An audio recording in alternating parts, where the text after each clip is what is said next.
दोस्तों, आज जो कॉमिक्स हम पढ़ेंगे उसका नाम है महाबली साका और अफ्रीका का दत्ता है। ये महाबली साका की पहली कॉमिक्स पढ़ रहा हूँ मैं। इससे पहले मैंने इसकी कोई कॉमिक्स नहीं पढ़ी है, तो देखते हैं कैसी है।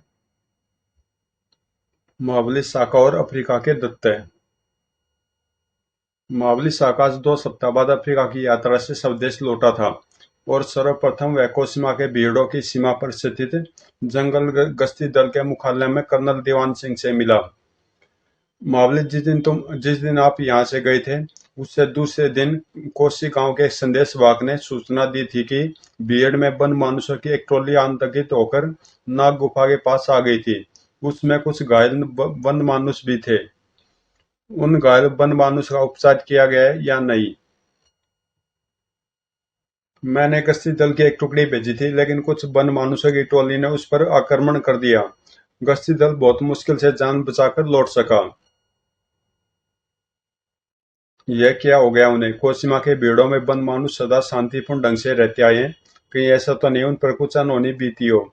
मुझे तुरंत उन्हें देखना चाहिए। कर्नल दीवान सिंह, सूचना भिजवा दो, मैं तुरंत भीड़ों में जा रहा हूँ।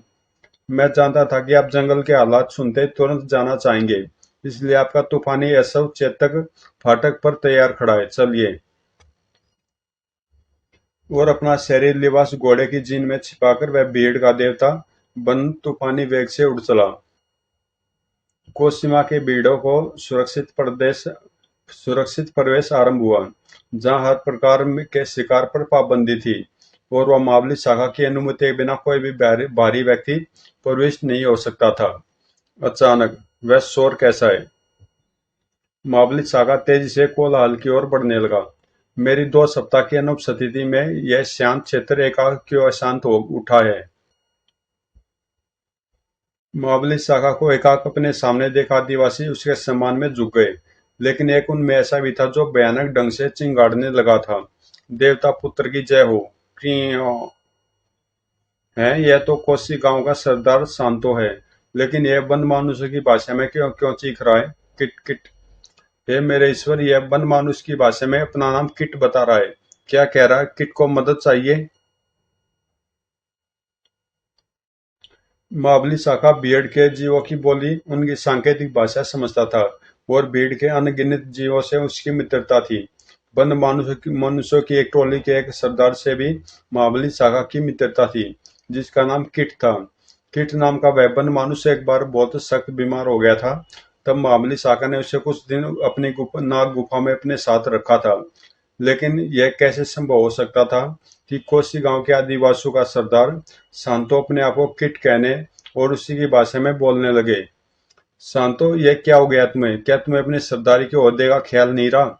देखो, तुम्हारी गांव के लोग तुम्हारे यह पागलपन देखकर दुखी हो रहे हैं। क्रिंग क्रिंग, अर्थात मदद मदद। शांतो, कम से कम मुझसे ऐसा मजाक नहीं कर सकता। इसे कुछ हो गया है, शायद इसके गांववासी बता सके। महाबली शाखा ने आदिवासियों से सरदार शांतो की इस दशा के बारे में पूछा। देवता पुत्र, सरदार शांतो 2 दिन से गायब थे। हमने इन्हें बहुत खोजा था, पर यह नहीं मिले। पर आज सुबह हम लोगों ने इन्हें जंगल में इसी हालत में देखा और इन्हें पकड़कर बड़े पुजारी के पास ले गए। बड़े पुजारी ने कहा, सरदार शांतो के अंदर शैतान घुस गया है और वह पवित्र लाठी लाठी से इसके अंदर घुसे शैतान को निकालने लगे, लेकिन यह भाग निकले। हम बहुत देर से इन्हें पकड़ने की कोशिश कर रहे हैं, लेकिन इनके अंदर तो शैतान घुसा हुआ है। यह पेड़ों ही पेड़ों पर उछलते कूदते भाग रहे थे। आपको देखकर यह पेड़ से उतरे और पहले से कुछ शांत नजर आ रहे हैं। साका ने एक बार फिर सरदार से बात करने की कोशिश की। शांतो, क्या तुम होश में नहीं हो? क्रियाओ किट क्री वो यह कह रहा है मैं इसके साथ चलूं, और मैं यह सोच भी नहीं सकता कि आदिवासी शांतो एक जन्मजात वन मानुष की तरह इतना ऊपर उछलकर पेड़ पर इस प्रकार उछल। महाबली शाखा ने आदिवासियों को गांव लौट जाने के लिए कहा और स्वयं सरदार शांतो के पीछे चलने लगा। सरदार शांतो की सारी हरकतें वन मानुषों जैसी है। यह वन मानुषों की तरह शाखाओं पर झूल रहा है। सच तो यह है कि मुझे भी ऐसा लगता है जैसे यह सब शांतोनी किट है। अरे नहीं, उसके हाथ से डाली छूट गई। चेतक, भागो और तेज। और मावली साका ने उसे जमीन पर गिरने नहीं दिया। लेकिन अरे नहीं, यह कैसे हो गया? शांतो तो मर चुका है। तुम्हारी अकस्मात मृत्यु का कारण मेरी समझ में नहीं आया, पर मैं समझ कर रहूंगा और यह भी पता लगाऊंगा कि मनुष्य के एक समुदाय का शक्तिशाली और बुद्धिमान नेता एकाएक अपना मानसिक संतुलन खोकर अपने आप को वन मानुषों की टोली का नेता क्यों समझने लगा। निश्चय एक बहुत गहरा और विनाशकारी षड्यंत्र है। आज इस षड्यंत्र ने एक मनुष्य की जान लिए, कल हो सकता है संपूर्ण मनुष्य जाति इस षड्यंत्र की शिकार हो जाए, और ऐसा होने से पहले इसे रोकना होगा। और मावली साका शांतों के शव के साथ नाग गुफा की ओर बढ़ चला। नाग गुफा पर बहुत सी सहमी हुई आतंकित निगाहें उसकी प्रतीक्षा कर रही थी, और अभी मावली साका उनसे बहुत दूर था कि अपनी ग्रांड शक्ति से उन्होंने मावली साका की गंध ले ली, और वैसे वो चलते कूदते उसी दिशा में बढ़ने लगे जिस दिशा से मावली शाखा की गंध आ रही थी। शीघ्र उन्होंने अपने देवता को पा लिया। वो कितने डरे हुए हैं ये। कर कर मावली शाखा उनके बीच खड़ा हो गया और उनकी आवाजें ध्यानपूर्वक सुनने लगा। कर क्री मुझे उस घटना का विवरण दे रहे हैं जो इनके साथ घटी थी। यह किट की टोली है, पर यह सब बता रहे हैं किट को और उसके बहुत से साथियों को बादशाही लोग पकड़ कर ले गए हैं। इन्होंने उनका मुकाबला किया था, पर आक्रमणकारियों के पास धमाके वाले हथियार थे, जिससे इनके कई साथी मारे गए और कुछ घायल हो गए, और बहुत सारे उनके जाल में फंस गए। इनमें से कुछ ने आक्रमणकारियों का पीछा भी किया था, पर यह वह वाहनों में सवार और धमाके करते हुए शहर में चले गए। वन मानुषों की टोली को सांत्वना देकर महाबली शाका शांता को गुफा में ले आया और उसका बारीकी से निरीक्षण किया। इसके सिर में एक घाव है, गान से दिखा दिया गया है। इस गांव ने आखिर गांव सी दिया गया है। इस गांव ने आखिर मेरे संदेह की पुष्टि कर ही दी। शांतों के निरीक्षण के पश्चात मावली शाखा ने नियंत्रण कक्ष में पहुंचकर स्क्रीन पर वह क्षेत्र देखा जहां वन मानुषों पर आक्रमण हुआ था। इस स्थान की पहचान वन मानुषों ने ही की थी, और फिर शांतों का शव ग्रामवासियों को सौंपकर शाखा उस स्थान पर पहुंचा जहां पर वन मानुषों पर आक्रमण हुआ था। शाखा ने एक सांकेतिक सीटी बजाई। वी तुरंत ही आसपास के घोंसलों से बहुत सी चिड़ियाएं उड़कर शाखा के पास आ गई, और शाखा सांकेतिक भाषा में उनसे बात करने लगा। वो यह दुर्घटना तुम्हारे सामने घटी थी। और फिर महाबली शाखा एक चिड़िया का पीछा करने लगा। इस चिड़िया ने आक्रमणकारियों का पीछा किया था। यह शहर की ओर जा रही है। नदी पार करके मुझे शहरी लिबास में आ जाना होगा और घोड़ा छोड़ना होगा। सांकेतिक सीटी बजाकर चिड़िया को बता दूं कि ये वह कुछ मिनट रुक जाए। और शाका ने घोड़े की जीन में छुपा हुआ शहरी लिबास निकालकर पहना। फिर अपने घोड़े को जंगल गश्ती दल के हवाले करके एक जीप में सवार हो फिर से चिड़िया का पीछा करता हुआ शहर में प्रविष्ट हो गया, और वह चिड़िया की इमारत पर जा बैठी। लो, यहाँ लाया गया है वन मानुषों को। जीप से उतरकर शाका फाटक पर पहुंचा। ये कहाँ गुस्से चले आ रहे हो? बताता हूँ दोस्त, समझे? कुछ मैं अंदर जा रहा हूँ। लेकिन महाबली शाखा की वह कार्रवाई बालकोनी पर खड़े गनमैन ने देख ली और तुरंत गोली चला दी। धाए! वह उन झाड़ियों में जा छुपा। चलो घेर लो उसे। उसे वहीं होना चाहिए। वह प्रकट नहीं होना चाहता तो फायरिंग शुरू कर दो। शायद वह झाड़ियों में ही मरना चाहता है। तुट तुट तुट। अब उसकी लाश झाड़ियों से बांध खींच लो, आगे बढ़ो। लेकिन अरे, लाश तो कपड़े छोड़कर गायब हो गई। वह था ही नहीं यहाँ। तुमसे एक आदमी नहीं घेरा गया। देखो, वह वहीं होगा। किसी ने भी उसे झाड़ियों में से निकलते नहीं देखा। तभी सच कह रहे हो, किसी ने भी नहीं देखा कि मैं कब झाड़ियों में से निकलकर यहाँ तक आ पहुंचा हूँ। ध्यान से देखो, वह कहीं होगा। नहीं दोस्त, वह यहाँ है। यहाँ वह नहीं है। अब कहाँ खोजे? अरे कहाँ गया गोगो? अभी तो वहां खड़ा चिल्ला रहा था। तो कौन हो तुम? वही जिसके अनुपस्थिति का लाभ उठाकर तुम कोशिमा के भीड़ों से सकुशल लौट आए हो। तो तुम महाबली शाखा? तुम भीड़ों से वन मानसों को लाए थे, वह कहाँ है? और तुमने क्या किया उनका? सच बोलो, वरना जान देनी पड़ेगी। वह उधर तय खाना।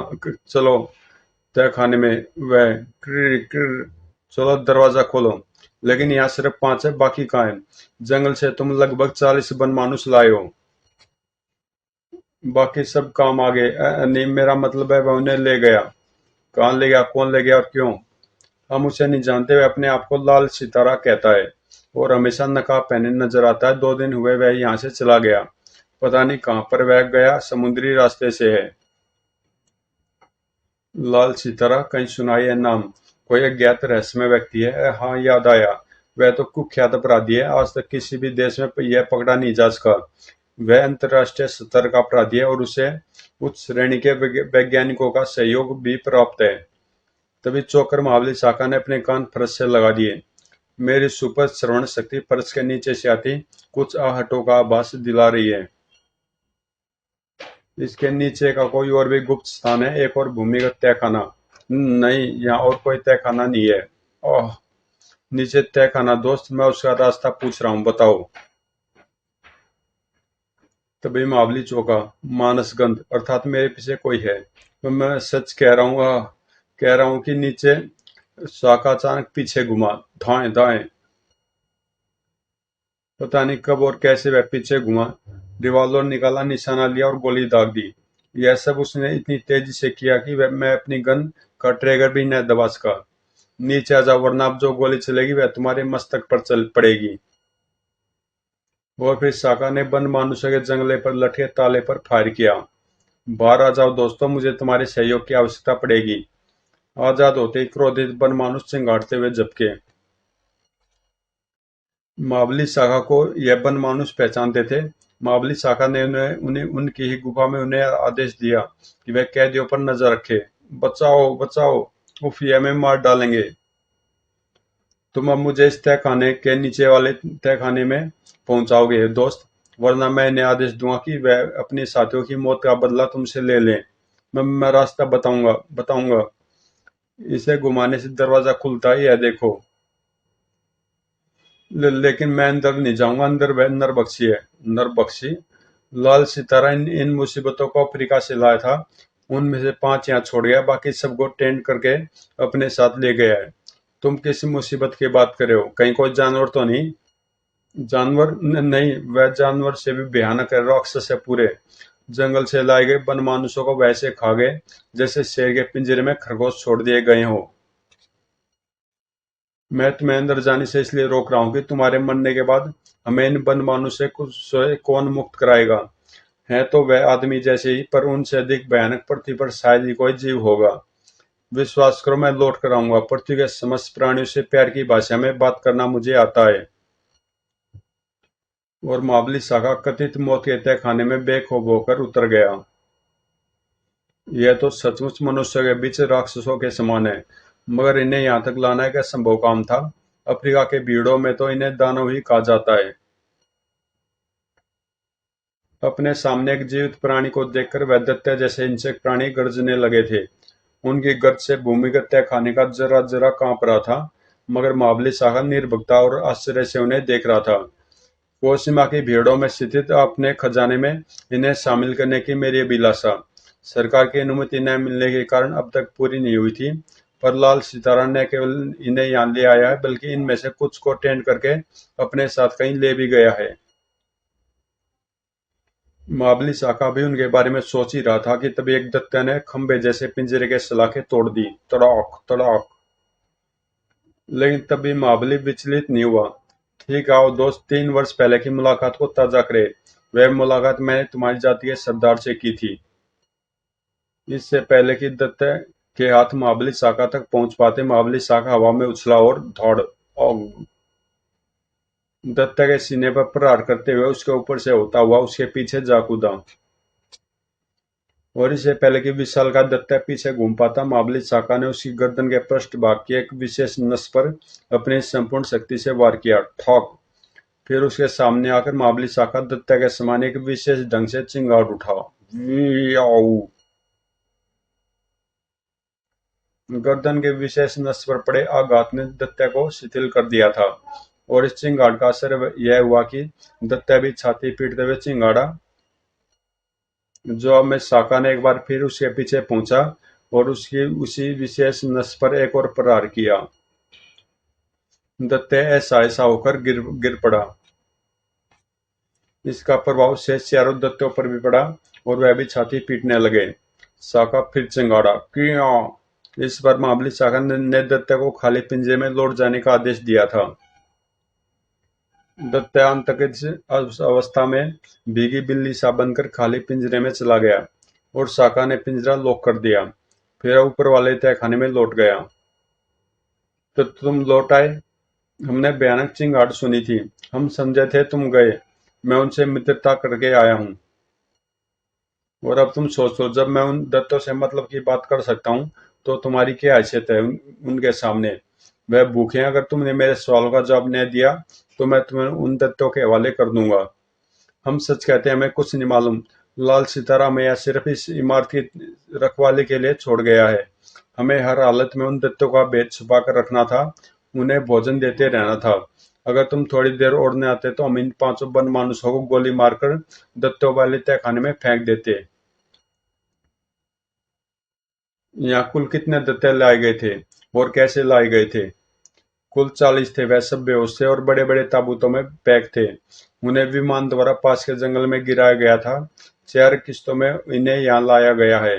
लेकिन जिन 35 दत्तों को काला सितारा यहाँ से ले गया है वह हिंसक नहीं थे। लाल सितारा ने पता नहीं कैसे उन्हें सभ्य आदमियों जैसा बना दिया था। वह तोप जैसी गनें चलाने लगे थे और हम जो कुछ बोलते थे उसे वह समझते थे, आदेश मानते थे। एक आम आदमी के व्यवहार में और उनके व्यवहार में सिर्फ यह अंतर रह गया था, वह दत्ते बोल नहीं पाते थे। वह हमारी तरह सभ्य तरीके से इसी इमारत में खुले रूप से रह रहे थे और डाइनिंग टेबल पर एक साथ भोजन करते थे। यह कब से चल रहा था, अर्थात कब लाए गए थे यह दत्ते? 1 वर्ष हो गया है शायद। यकीन नहीं आता इनकी बातों पर, लेकिन लगता है यह झूठ नहीं बोल रहे हैं। मुझे और भी जांच पड़ताल करनी होगी। शाका ने सर्वप्रथम फोन करके जंगल गश्ती दल का वाहन और कुछ रक्षक बुलाए और बरामद हुए 5 बनमानुषों को भीड़ों की ओर रवाना कर दिया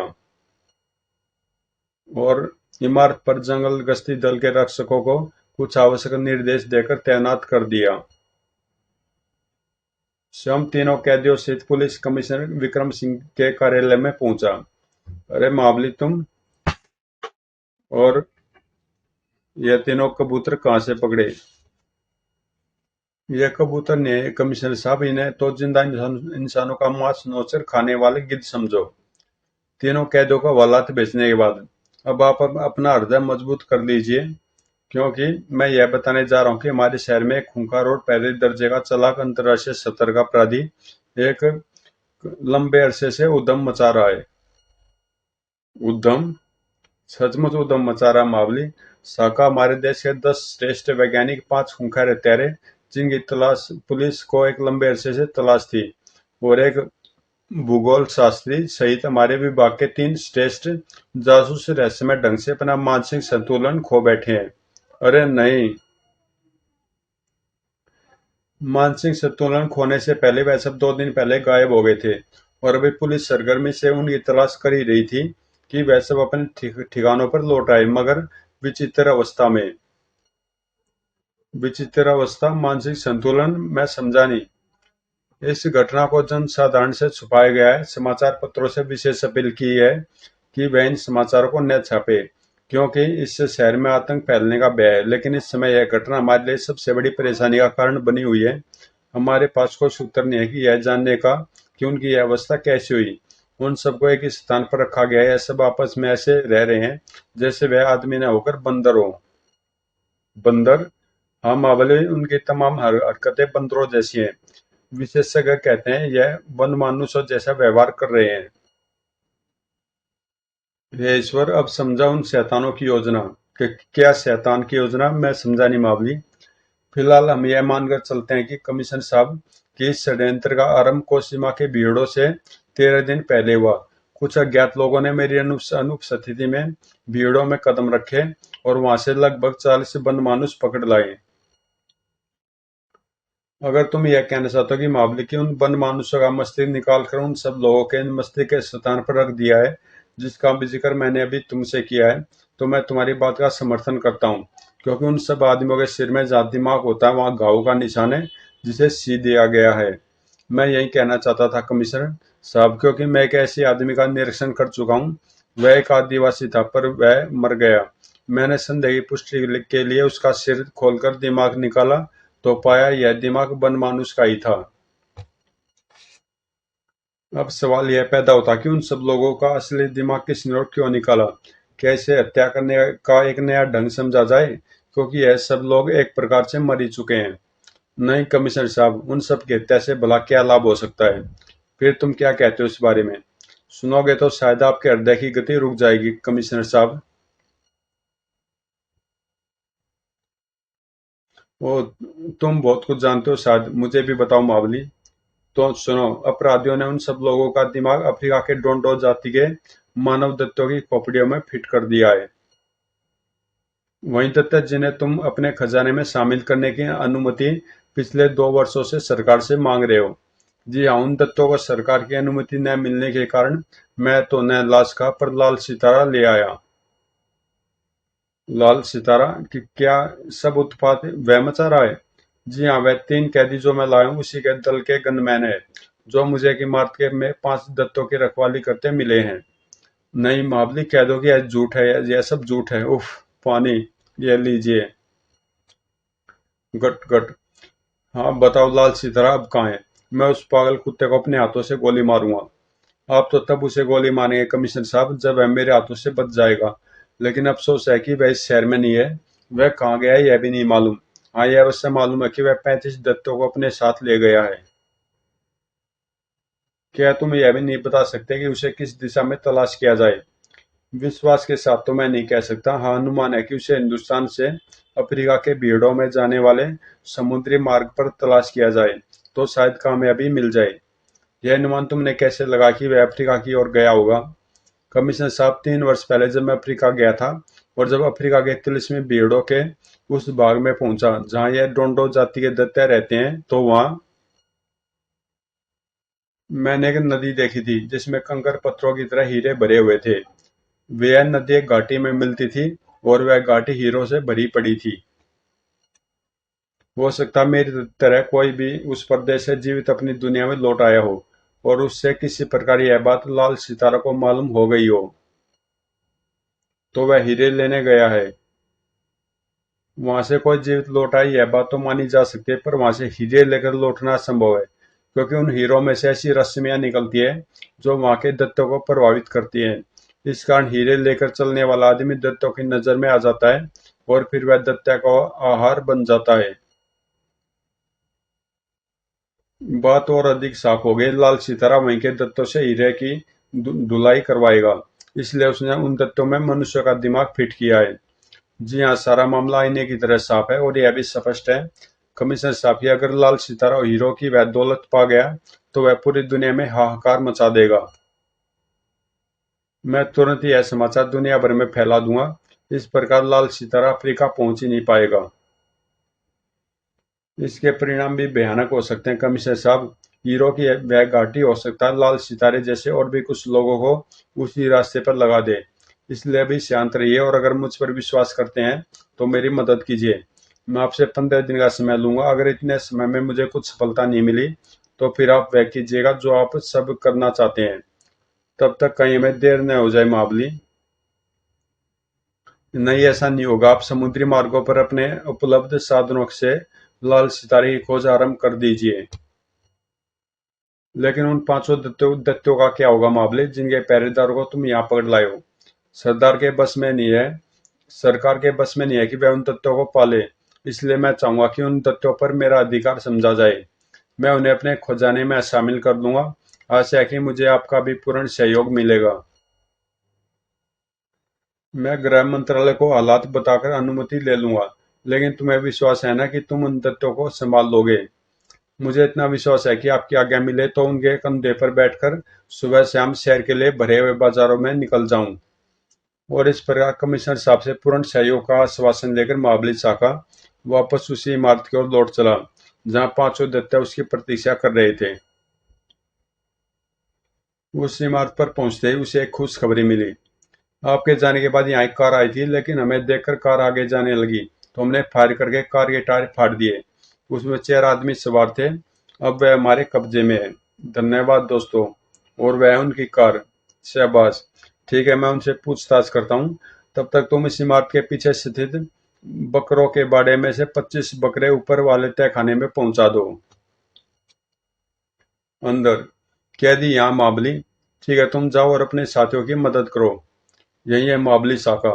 नमस्कार दोस्तों। मैं मित्रतापूर्ण व्यवहार में विश्वास रखता हूँ। आशा तुम यह बताने में कोई परेशानी महसूस नहीं करोगे कि लाल सितारा कहाँ है। मैं बताता हूँ वह। चुप, क्या मौत का भय नहीं है तुम्हें? लाल सितारा तुम्हारे साथ हम तीनों को भी समाप्त कर देगा। तकलीफ सहलो पर मुंह मत खोलो। ऐसे आदमियों को लाल सितारा इनाम देता है। तकलीफ अर्थात कष्ट क्या होता है, उसे शायद तुम्हारा कोई परिचय नहीं हुआ है। आज के बाद शायद तुम कभी यह नहीं कहोगे कि तकलीफ सह लो। और साका ने उन तीनों को खोल दिया जिन्होंने अपने साथी को जवाब देने से रोक लिया था। अब तुम मुझ पर आक्रमण करो और कोशिश करो कि मुझे तकलीफ पहुंचे। मूर्ख है। हम तीनों जबरदस्त फाइटर हैं। मेरा एक ही गुस्सा हाथी का मस्तक तोड़ देता है। इसकी खोपड़ी का तो हलवा बना दूंगा। पहली कोशिश गुस्सेबाज ने की थी, लेकिन उसका गुस्सा दीवार से टकराया। ओह ठॉक, शाबाश। दूसरे ने कोशिश की। शाबाश, अच्छी प्रैक्टिस है तुम्हें। तीसरे ने जंप लगाई। याहू, शाबाश, अच्छी प्रैक्टिस है तुम्हें भी। ठीक है, यह संयुक्त मोर्चा भी बुरा नहीं है। जीतने के लिए आदमी को हर कोशिश करनी चाहिए। इसलिए अब एक कोशिश मैं भी करूंगा। और अचानक जैसे बिजली चमकी। ढूम ढूम ठॉक। दोस्त, जब तक ये होश में आए तुम बताओ कि लाल सितारा कहाँ गया है। अफ्रीका नहीं। अचानक साका का क्रोध उबल पड़ा। ठॉक। आज के बाद तुम मुझसे नई शब्द निकालना भूल जाओगे। उसने बाकी दो को भी नहीं बख्शा। ठॉक। हमने तो कुछ कहा ही नहीं। आज के बाद तुम किसी को अच्छे काम के लिए कभी नहीं रोकोगे। आह। और जैसे शाखा उस व्यक्ति को और घुमा जिसे बोलने से रोका गया था, उसने यंत्र की तरह बोलना आरंभ कर दिया। लाल सितारा अफ्रीका के अभियान पर रवाना हो चुका है। गोल्डन एरो नाम का उसका अपना युद्ध पोत है। पर वह देखने में युद्ध पोत नहीं बल्कि मालवाहक पोत लगता है। गोल्डन एरो के साथ एक पनडुब्बी भी है, जिस रास्ते से अन्य जहाज अफ्रीका की यात्रा पर जाते हैं। लाल सितारा उस रास्ते से नहीं जाएगा। जिस नए रास्ते से वह जा रहा है, उस रास्ते पर उसकी आशा के अनुरूप 3 बार उसका सामना अलग अलग देशों की समुद्री सेना के गश्ती दलों से होगा, जिन्हें लाल सितारा का जंगी जहाज समुद्र में गर्क कर देगा। गोल्डन एरो पर कितने लड़ाके हैं और उसकी सुरक्षा व्यवस्था क्या है, और पनडुब्बी में क्या है? जहाज पर 10 लड़ाके दत्तों सहित 50 जवान हैं। बाकी सब दत्ता पनडुब्बी में है। वह जंगी पनडुब्बी है और एक अरब देश की मार्फत लाल सितारा ने अमेरिका से खरीदी थी। जहाज और पनडुब्बी पर गोला बारूद इतना है कि लाल सितारा किसी छोटे मोटे जंगी समुद्री बेड़े से डटकर मुकाबला कर सकता है। गोल्डन एरो पर 2 जंगी एक मालवाहक विमान भी है। इतनी सब जानकारी तुम्हें कैसे हासिल हुई है? आरंभ में लाल सितारा ने मुझे इस अभियान का सेनापति बनाया था, पर बंदरगाह से इन तीनों लड़ाकों के साथ मुझे यह आदेश देकर लौटा दिया गया कि मैं यहाँ लाल सितारा के रूप में गतिविधि जारी रखूं, ताकि किसी को ऐसा न हो कि लाल सितारा किसी अभियान पर गया है। लेकिन 6 आदमियों की टोली से तुम लाल सितारा की गतिविधियां कैसे जारी रख सकते थे? पूरे विश्व में लाल सितारा के एजेंट फैले हुए हैं। मैं उनमें से कुछ को अपने पास बुला लेता। ठीक है दोस्त, तुमने मुझे भरपूर सहयोग दिया, धन्यवाद। मैं कोशिश करूंगा कि तुम्हें सरकारी गवाह बना लिया जाए, जिससे तुम्हारी सजा बहुत कम हो जाएगी। हो सकता है सजा माफ हो ही जाए। अब तुम विश्व भर में फैले लाल सितारे के एजेंटों की सूची तैयार कर दो। यह काम कंप्यूटर का जो ऊपरी मंजिल पर रखा है।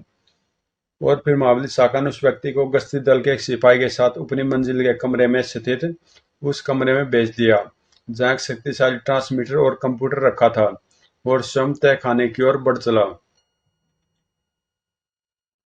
ऊपर वाले तहखाने में दत्तों का आहार पहुंच चुका था। महाबली शाखा यूं तो जीव हत्या के विरुद्ध था, लेकिन प्रकृति के नियमों को बदलने में वह असमर्थ था।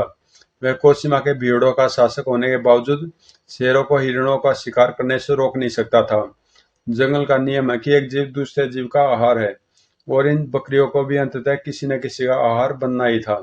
तब क्यों न यह उन तत्वों का आहार बने जो मानव जाति को निकट भविष्य में उत्पन्न होने वाले खतरे से बचाने में उसके सहायक होने वाले थे। दरवाजा खुलते इन सबको दरवाजे की ओर हाँक देना। बहुत अच्छा मावली। दरवाजा खुला और बकरियों को अंदर हाँक दिया गया। चलो चलो हिस तक तक। और फिर साका भी तय खाने में उतर गया। इसके साथ ही तय खाने में ऐसे ऐसे भीषण गर्जन होने लगे जिन्हें सुनकर जंगल गश्ती दल के इन बहादुर रक्षकों के हृदय कांप उठे। उफ, क्या हो रहा है अंदर? युद्ध? मावली दत्तों से लड़ रहा है क्या? काफी देर बाद जब वह भयानक दहाड़े बंद हुई, तब साहस करके सिपाही ने अंदर झांका। वे बकरों को चट कर चुके हैं। अब मावली उनसे फर्श चटवाकर साफ करवा रहा है। पांचों दत्ते मावली के सामने भयभीत पिल्लों की तरह फर्श चाट रहे हैं। मावली ने इन तत्वों पर कैसे विजय पाई होगी? इस बीच मावली शाखा की सूचना पर जंगल गश्ती दल के चीफ कर्नल दीवान सिंह एक विशालकाय वाहन सहित पहुंच चुके थे। मावली कहाँ है? अंदर विशालकाय दत्त को उन्होंने पराजित कर दिया है श्रीमान। तभी मावली शाखा पांचों दत्तों के साथ प्रकट हुआ। हे मेरे ईश्वर, यह है दत्त। देखो कैसे पालतू पिल्लों की तरह मावली के साथ चले आ रहे हैं। पांचों दत्ते ट्रक में सवार हुए।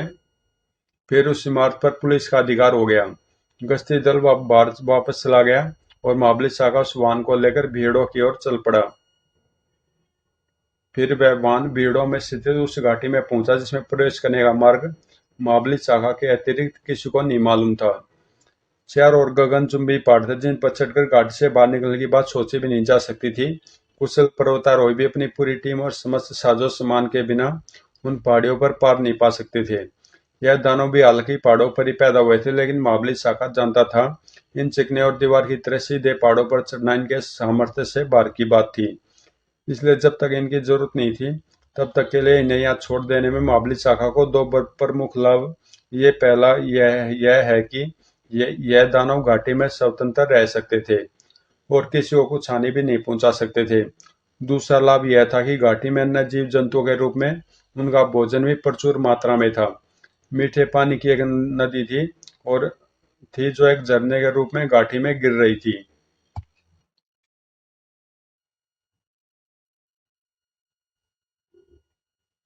और फिर उस विशाल वाहन को जंगल गश्ती दल के गैराज में पहुंचाकर वहां से अपने घोड़े पर सवार होकर वापस जंगल में लौटा और वन मानुषों की उस टोली से मिला जिसके कुछ सदस्य दत्तों का आहार बन गए थे। वह पांचों वन मानुष अपनी टोली में आ मिले थे जिन्हें महाबली शाखा ने गश्ती दल के रक्षकों के द्वारा यहाँ भिजवाया था। तुम्हारे बाकी साथियों का नीलाश का इसका मुझे दुख है, पर अब तुम्हें सताने के लिए यहाँ कोई नहीं आएगा। जाओ जंगल में विचरण करो। कोसी गांव के पांच घुड़सवार खूनी घाट पर देवता पुत्र महाबली शाखा की प्रतीक्षा करे। डम डम डम। फिर एक नगाड़ा संदेश भिजवाया और उस समय सूरज क्षितिज में पहुंच चुका था जब महाबली शाखा नाग गुफा से बाहर निकला। इस समय उसके साथ काला नाग भी था और आवश्यक सामान से भरा एक थैला उसकी पीठ से बंधा था। कोसीमा नदी जहां दो पर्वतों के बीच से बहती थी, वहां एक प्राकृतिक घाट था जहां किसी जमाने में बेट के लोग हर वर्ष 16 वर्षीय कन्याओं की बलि दिया करते थे ताकि नदी प्रसन्न रहे और बाढ़ के समय में उसका पानी इतना न चढ़े कि वह उनके गांवों को अपने साथ बहा ले जाए। लेकिन बावली शाखा के पूर्वजों के प्रयत्नों से यह खूनी प्रथा बंद हो गई थी, लेकिन वह स्थान अब भी था। उसे अब खूनी घाट कहा जाता था। वहां जिस गुफा में बलि दी जाती थी वह गुफा महाबली शाखा का समुद्री अड्डा था जहां से अक्सर वह अपने समुद्री अभियान आरंभ करता था। महाबली शाखा उसी ओर जा रहा था। कोसी गांव के पांच घुड़सवार योद्धा वहां पहुंच चुके थे। मैं दूर समुद्र में जा रहा हूँ, 1 सप्ताह तक तुम यहाँ मेरी प्रतीक्षा करोगे। उसके बाद यह पत्थर और मेरा घोड़ा जंगल गश्ती दल के चीफ कर्नल दीवान सिंह तक पहुंचा देना। फिर उनसे विदा लेकर वह नदी में उतर गया और खूनी घाट की खूनी गुफा में प्रविष्ट हुआ। यहाँ एक विशेष किस्म की पनडुब्बी बोट थी जो पानी के ऊपर और पानी के अंदर समान गति से एक सवार को ले जा सकती थी। महाबली शाखा इसे अपनी जंगी पनडुब्बी कहता था और यह उसने स्वयं बनाई थी। और फिर वह अपने जंगल जीवन के एक रोमांचकारी अभियान पर चल पड़ा।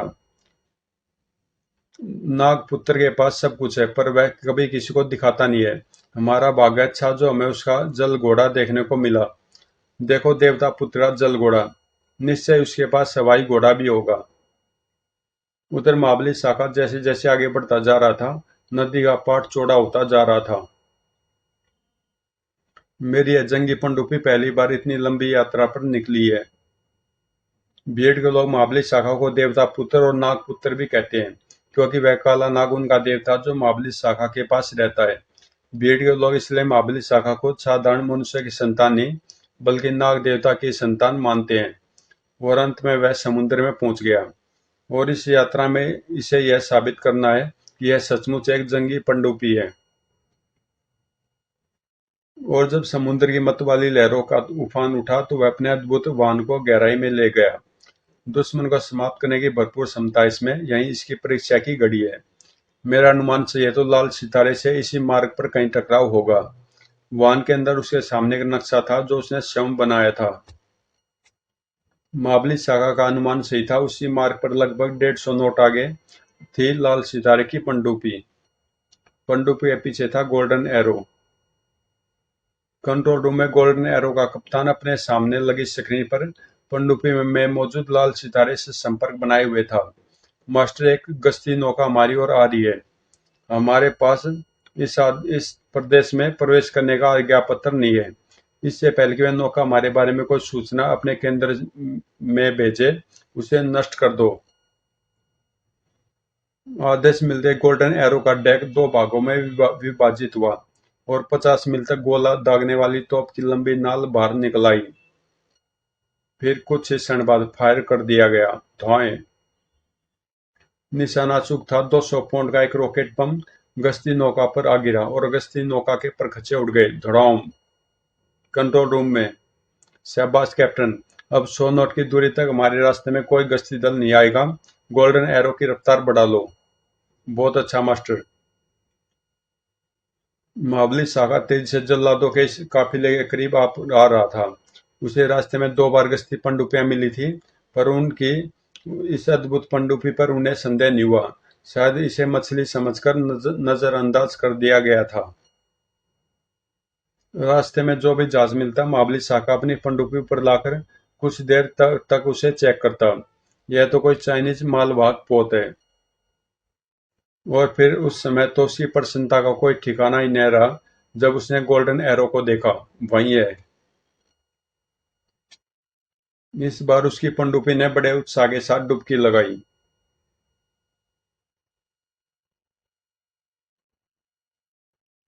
और फिर उसने पनडुब्बी को गोल्डन एरो की बॉडी से सटाकर एक बटन दबाया, जिसके दबते पनडुब्बी में से रबर के 2 शिकंजे निकले और जहाज की बॉडी से चिपक गए।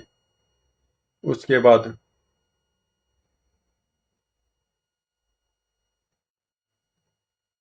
नाग दोस्त, यह गार्ड हमें देख सकता है, इसलिए दुश्मन पर पहला वार तुम करो।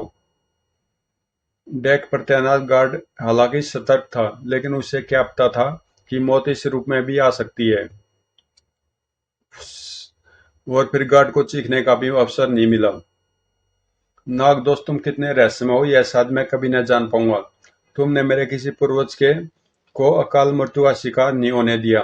तुम हमेशा मददगार साबित हुए हो। तुम्हारा विष इतना घातक है कि आज तक मैंने तुम्हारे द्वारा डसे गए शिकार के मुंह से शिकारी तक नहीं सुनी।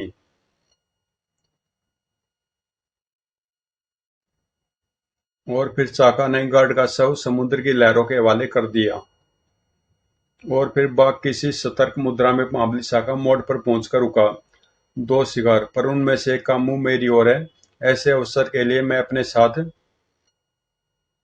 धातु ही की यह गोलियां लाया हूं, जो उनका ध्यान बटा देगी और मुझे उन तक पहुंचने का अवसर मिल जाएगा। अरे, क्या गिरा? उनके करीब पहुंचने के लिए बस इतना ही समय काफी था शाखा के लिए। अरे, कौन है तुम? उफ। मौत हूं मैं, पर मैं अब कभी देख नहीं सकोगे मुझे, क्योंकि ओह, मेरा ख्याल है मछलियों को तुम जैसे शैतानों का गोश्त बहुत अच्छा लगता है। अचानक कोई आ रहा है। बूट की धमक बता रही है कि वह 2 की संख्या में है। अरे जैक और मैं कहाँ गए, मैं बताऊं। पक- शाका ने इस ढंग से हाथ घुमाए थे कि उनमें से एक डेक को लांघकर समुद्र में जा गिरा। दूसरा उछलकर डेक पर ही गिरा था। गुस्सा था या थोड़ा। और भीम कहाँ गया? वह मैक और जैक की खोज में चला गया। क्या तुम भी जाना चाहते हो? नहीं। सचमुच डेक के ऊपर से समुद्र में उछाल दिया गया होगा भीम को इसके गुस्से ने। ठीक है, तो मुझे इस जहाज का नक्शा समझाओ। और जब वह कुछ समझा सब कुछ समझा चुका था तब, अरे इसे पीछे करो, यह बड़ा डीठ है, मैं रोकूंगा तो यह मुझे ही काट लेगा।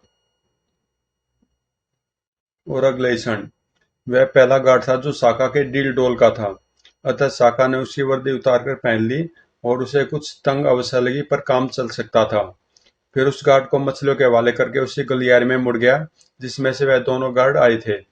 उसने बताया था कि इस गलियारे के समाप्त होते ही दाईं ओर दत्तों की ओर, बाईं ओर सिपाहियों के आवास हैं और दोनों दिशाओं में 10-10 कदम पर सशस्त्र गार्ड तैनात हैं। अब तुम्हारी बारी है, बाईं ओर जाना और देखो, तुम पर स्टेन गनों से गोलियां बरसाई जा सकती है, अपना ख्याल रखना। गलियारे में हर 10 कदम पर एक गार्ड खड़ा था क्योंकि इस गलियारे के अंत में नियंत्रण कक्ष था। नाग दीवार के साथ सटकर फर्श पर रेंगता हुआ पहले गार्ड की ओर लपका। सांप! जानबूझकर नाग ने गार्ड का ध्यान अपनी ओर आकर्षित किया। जहां तक भी गार्ड की चीख पहुंची वहां तक खलबली मच गई। सांप कहाँ है? उधर वो रहा। महाबली शाखा उनमें शामिल हो गया। नाग ने एक और को शिकार बनाया। सांप सांप! फिर एक केबिन की नाली नजर आ गई उसे। भागते कहाँ? बह रहा सांप! फायर करो, नाली में जा रहा है। लेकिन गोलियां बरसाने से पहले ही नाग अपने जिस्म को नाली में समेट चुका था। इस केबिन में गया। इसे खुलवाओ, इसमें सार्जेंट जॉर्ज जॉर्ज साहब हैं, सांप उसे डस लेगा। और इस भगदड़ का लाभ उठाकर महाबली शाखा गलियारा पार करके नियंत्रण कक्ष से भी आगे निकल गया और अब वह अपनी मंजिल के करीब था। यह है लाल सितारा के 2 लड़ाकू और एक मालवाहक विमान। विश्राम घर की ओर जाता शाखा फीता कसने के बहाने नीचे झुका और जब वहां से आगे बढ़ा तो वहां छोटा सा टाइम बम रखा नजर आया। टिक टिक। लेकिन जब वह विश्राम कक्ष की ओर न जाकर उस ओर बढ़ा जहां विमान खड़े थे। ए रुको, कहाँ जा रहे हो? कैप्टन ने भेजा है, कहा कि साका को समय का अनुमान था। वह जानता था कि उसका वाक्य पूरा होने से पहले ही विस्फोट हो जाएगा। धड़ाक! ओ बचो! बौखलाकर उछलने का तो सिर्फ बहाना था, असल में वह कुछ और ही चाहता था। अरे मूर्ख, मुझे क्यों पकड़ रहा है? लुढ़कते हुए वह हैंगर में पहुंच गया और जब उसने गार्ड की आज्ञा का पालन करते हुए उसे छोड़ा तो वह उठने के काबिल रहा ही नहीं था। उम्मीद है सबने विस्फोट को ही देखा होगा, मुझे नहीं। अब इन तीनों विमानों को बेकार करना है ताकि लाल सितारा इनका उपयोग ही न कर सके। लेकिन जैसे महाबली शाखा विमान की नियंत्रण प्रणाली में गड़बड़ करने के इरादे से पायलट की सीट पर बैठा, सीट की पीठ से 2 शिकंजे निकलकर उसकी कमर में फंस गए। अरे खट! और विमान के अंदर से एक दिल दहला देने वाला सायरन गूंज उठा। वी वी! फंस गया। लेकिन मानना पड़ेगा कि शिकार फंसाने का यह तरीका है बड़ा शानदार। और फंसे हुए शिकार को गिरफ्तार करने के लिए सशस्त्र गार्ड्स की एक टुकड़ी झपटती न चली आ रही थी। निश्चित रूप से कोसिमा के भीड़ों का बादशाह महाबली सागर दुश्मन के बिछा जाल में फंस गया था। लेकिन क्या लाल सितारा अपने इस महाशक्तिशाली दुश्मन पर विजय पा सका? लाल सितारा का सचमुच दत्तों के प्रदेश में स्थित हीरो की घाटी पर अधिकार करने जा रहा था तो क्या वह कामयाब हो सका? क्या दत्तों ने उसे हीरो की घाटी तक पहुंचने दिया? क्या हीरो की घाटी के हीरो को देखकर दूसरों के दिमाग की चोरी करने वाला लाल सितारा अपना दिमागी संतुलन बनाए रख सका? तो दोस्तों, इसका सेकंड पार्ट है महाबली शाखा और दत्तों का खजाना। तो इसको भी पढ़ूंगा मैं कल और मिलते हैं इसके सेकंड पार्ट में। अगर कॉमिक्स आपको अच्छी लगी तो प्लीज चैनल को सब्सक्राइब कर देना और मिलते हैं इसके सेकंड पार्ट में महाबली शाखा और दत्तों का खजाना में।